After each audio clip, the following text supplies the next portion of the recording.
Since the dawn of time, it's been accepted that there are men and there are women, there are boys, there are girls. These are just a simple, basic fact of life. Startlingly recent times that we're told, no, those are not, that's a social construct. When we are prioritizing information such as their gender identity over their actual sex, creates all kinds of problems in the medical world. Doctors and nurses have always been so well trusted in their professions because we follow the science, as the left loves to say. We follow the science. That's what we're supposed to do in healthcare. And when we allow ourselves to get led astray in these kind of areas of social activism, we're doing that at the expense of best practices for our patients. Hello, everyone. I'm Rebecca Weber. You're watching AMAC's podcast, Better for America. More and more these days, AMAC members are so concerned about the welfare of their children and their children's children. Joining me now is a real warrior. Her name is Beth Serio. Beth is Beth oversees external relations with an organization that is doing incredible work. They're named Do No Harm. Beth, thank you so much for joining me today and welcome to the show. Thank you so much, Rebecca. It's wonderful to be here. It really is great to have you, Beth, and I would love to really start with an overview of the mission behind Do No Harm. Do No Harm is an incredible organization. Tell us a little bit about the key areas where your organization is currently focused. And then perhaps a little bit about what may have inspired you to join the organization because you are doing so much great work. Sure. Thank you so much. So Do No Harm we're a medical watchdog organization, and our two main issue areas are DEI in medicine. So we're against DEI measures in medical institutions and medical schools. And then we're also very against gender ideology in the pediatric space, healthcare space.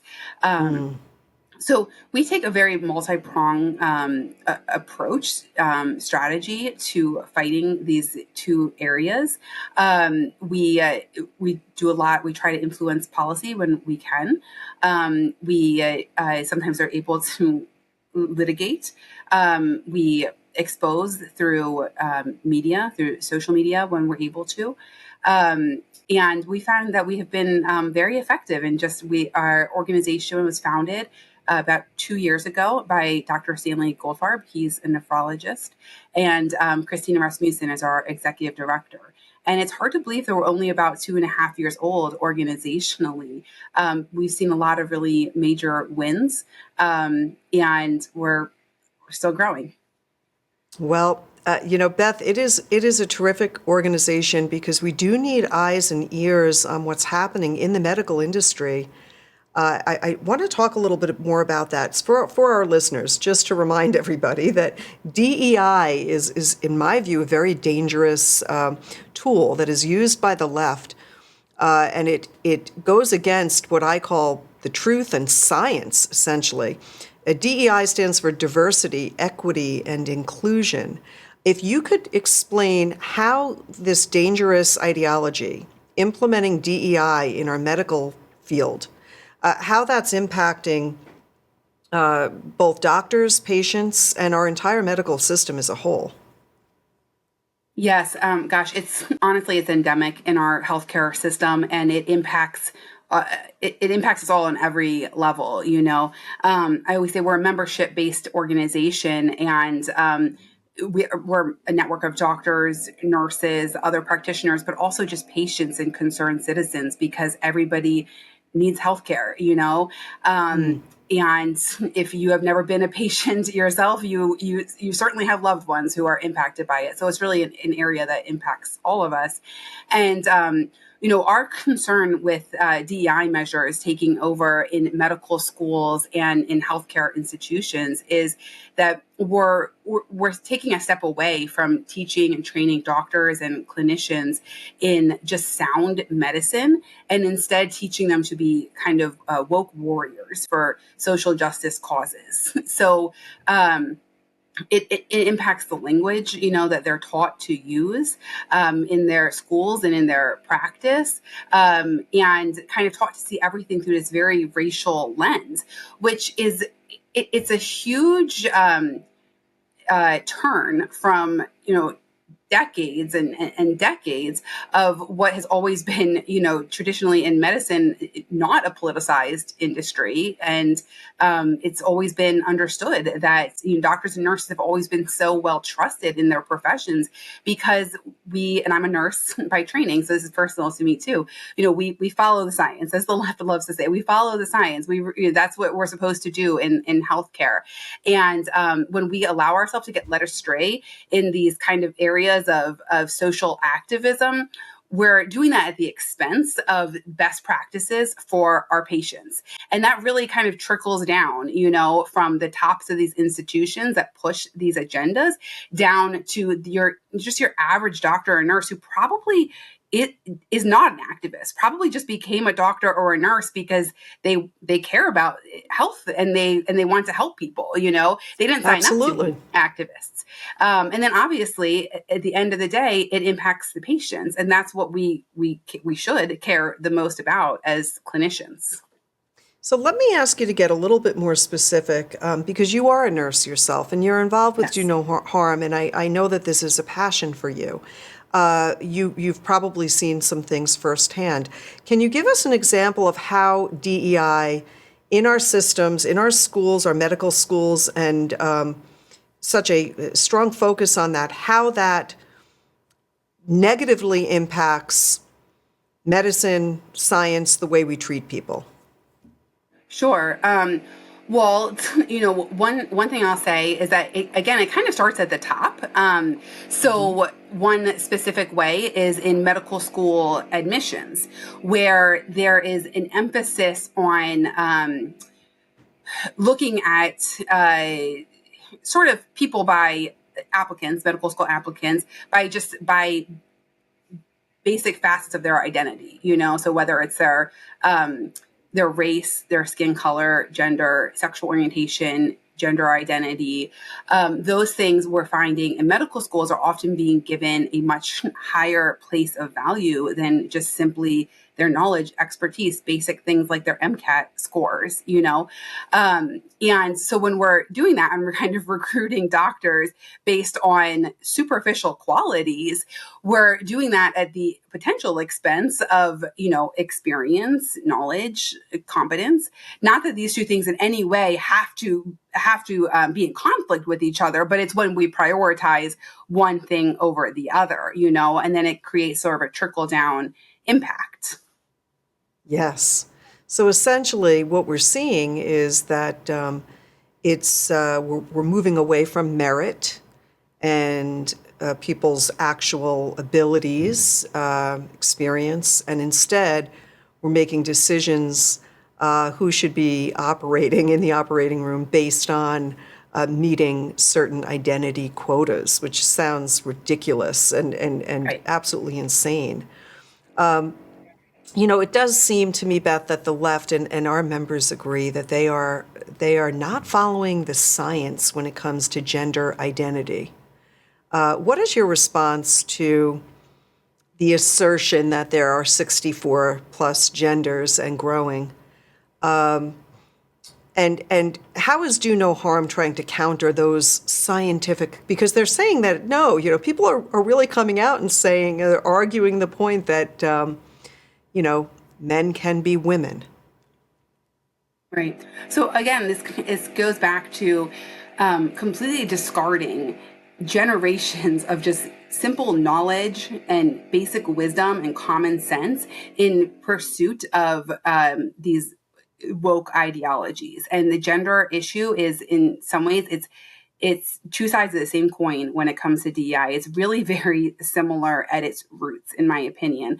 And so, of course, since the dawn of time, it's been accepted that there are men and there are women, there are boys, there are girls. These are just a simple, basic fact of life, and it's only been just very in a very startlingly recent times that we're told, no, those are not, that's a social construct.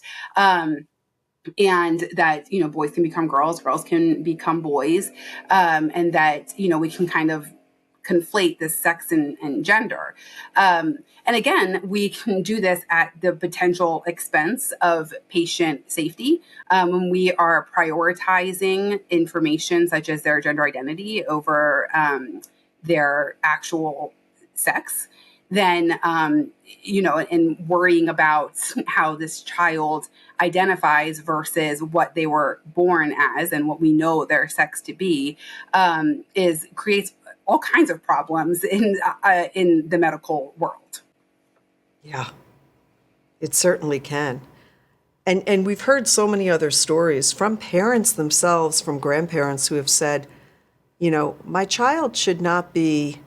I mean, this is something that's running throughout all of our institutions, right? It's not just in our medical field, Yes. which is really, that's where it's so dangerous, because you may not have the right person operating on you. You may have a doctor operating on a minor, and that minor can never reverse those surgeries.